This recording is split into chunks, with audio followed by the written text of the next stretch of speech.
എല്ലാ കൂട്ടുകാർക്കും കഥാസാഗരത്തിലേക്ക് സ്വാഗതം.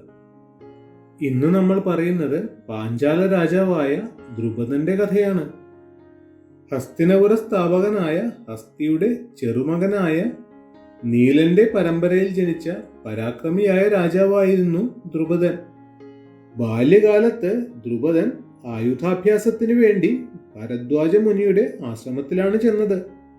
സുപ്രസിദ്ധ ധനുർവേദാചാര്യനായി തീർന്ന ദ്രോണർ ഭരദ്വാജ മുനിയുടെ ശിഷ്യനായി കഴിഞ്ഞിരുന്ന കാലമായിരുന്നു അത്. ഗുരുകുല വിദ്യാഭ്യാസ സമയത്ത് ദ്രോണരും ദ്രുപദനും പ്രത്യേക സ്നേഹിതരായി. വിദ്യാഭ്യാസാനന്തരം അവർ അവരവരുടെ ദിക്കിലേക്ക് യാത്ര തിരിച്ചു. അധികം വൈകാതെ തന്നെ ദ്രുപദൻ പാഞ്ചാല രാജ്യത്തിന്റെ അധിപനായി അഭിഷേകം ചെയ്യപ്പെട്ടു. വിദ്യാഭ്യാസ കാലത്ത് ദ്രോണർ ദ്രുപദന്റെ ഉറ്റമിത്രമായിരുന്നു.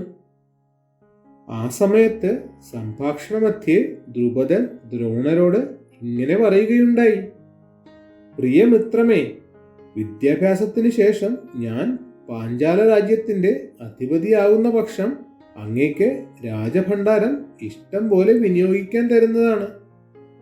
വിദ്യാഭ്യാസം കഴിഞ്ഞ് രണ്ടുപേരും രണ്ടു വഴിക്ക് തിരിഞ്ഞു. അധികം വൈകാതെ ദ്രോണർ വിവാഹം കഴിക്കുകയും അവർക്ക് ഒരു കുട്ടി ജനിക്കുകയും ചെയ്തു. കുട്ടിക്ക് അവർ അശ്വത്ഥാമാവ് എന്ന് പേരിട്ടു.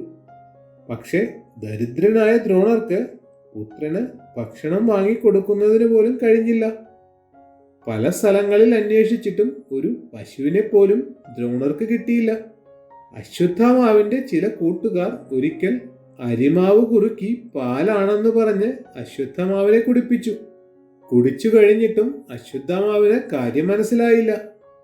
മറ്റു കൂട്ടുകാർക്കൊപ്പം കളിക്കുമ്പോൾ കള്ളി വെളിച്ചത്താവുകയും കുട്ടികൾ എല്ലാവരും കൂടി അശ്വത്ഥമാവിനെ അവഹേളിക്കുകയും ചെയ്തു. ഈ വിവരമറിഞ്ഞ ദ്രോണർ വളരെ സങ്കടപ്പെട്ടു. അദ്ദേഹം ഭാര്യയെയും കുട്ടിയെയും കൂട്ടി ദ്രുപദന്റെ അടുക്കൽ ചെന്നു. എന്നാൽ അപ്പോഴേക്കും ചക്രവർത്തിയായി കഴിഞ്ഞിരുന്ന ദ്രുപദൻ അറിഞ്ഞ ഭാവം പോലും നടിച്ചില്ല.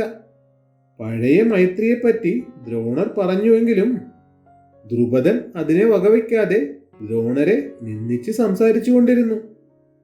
രാജാവിന്റെ ഈ നിന്ദാവചനങ്ങൾ കേട്ട് കുപിതനായ ദ്രോണർ ദ്രുപദനോട് പകരം ചോദിക്കുമെന്ന ദൃഢപ്രതിജ്ഞയോടുകൂടി ഭാര്യയെയും കുട്ടിയെയും കൂട്ടിക്കൊണ്ട് അവിടെ നിന്നിറങ്ങി.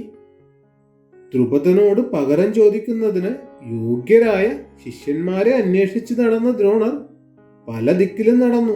ഒടുവിൽ ഹസ്തിനാപുരിയിൽ വന്ന് പാണ്ഡവരുടെയും കൗരവരുടെയും ഗുരുവായി തീർന്നു. കൗരവ പാണ്ഡവരെ ധനുർവിദ്യ പഠിപ്പിക്കാൻ തുടങ്ങിയ അവസരത്തിൽ ദ്രോണർ അവരെ അടുക്കൽ വിളിച്ച് ആയുധാഭ്യാസം പൂർത്തിയാകുമ്പോൾ അവർ ഗുരുവിന് ഒരു കാര്യം ചെയ്തു കൊടുക്കണമെന്ന് പറഞ്ഞു. എല്ലാവരും പകച്ചു നിന്നുവെങ്കിലും അർജുനൻ മാത്രം മുന്നോട്ട് ചെന്ന് ഞാൻ ചെയ്തു തരാം ഗുരുദേവ എന്ന് വാക്കുകൊടുത്തു. ആയുധ വിദ്യാഭ്യാസം അവസാനിച്ചപ്പോൾ ഗുരുവിന് ദക്ഷിണ നൽകേണ്ട അവസരമായി.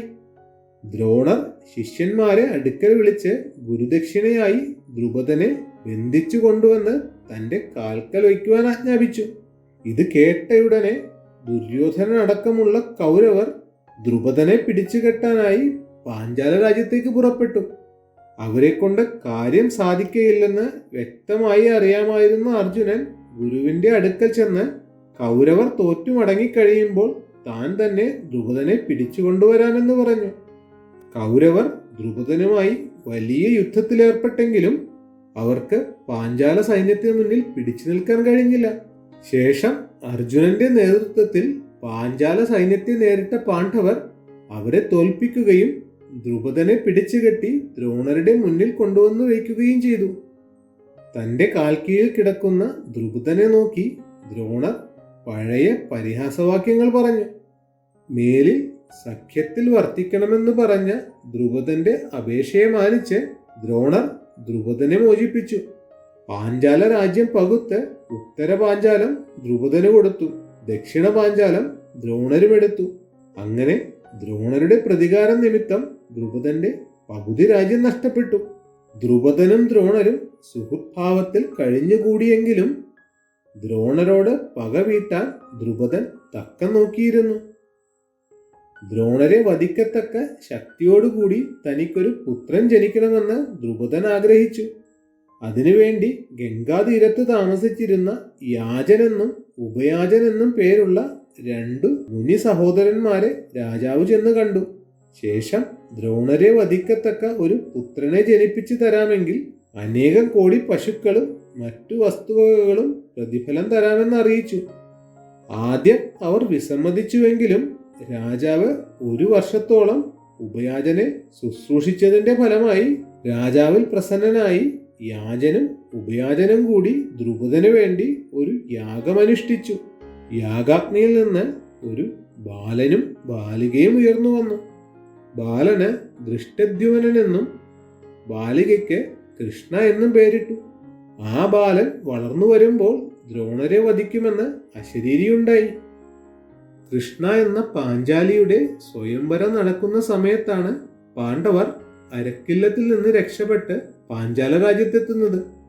പാണ്ഡവരുമായി പാഞ്ചാലിയുടെ വിവാഹം നടത്തിയ ദ്രുപദൻ അവർക്ക് വളരെയധികം പണം കൊടുക്കുകയും പാഞ്ചാലിയെ അവരോടൊപ്പം അയക്കുകയും ചെയ്തു.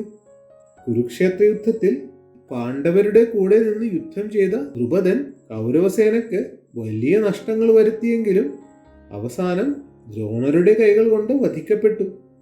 കുരുക്ഷേത്രത്തിൽ വെച്ച് മരണം പൂകിയ ദ്രുപദൻ മരണാനന്തരം സ്വർഗത്തിൽ പ്രവേശിച്ച് വിശ്വദേവന്മാരിൽ ലയിച്ചു ചേർന്നു. പാഞ്ചാല രാജാവായ ദ്രുപദന്റെ കഥ ഇവിടെ തീരുകയാണ്. മറ്റൊരു കഥയുമായി വീണ്ടും കാണാം.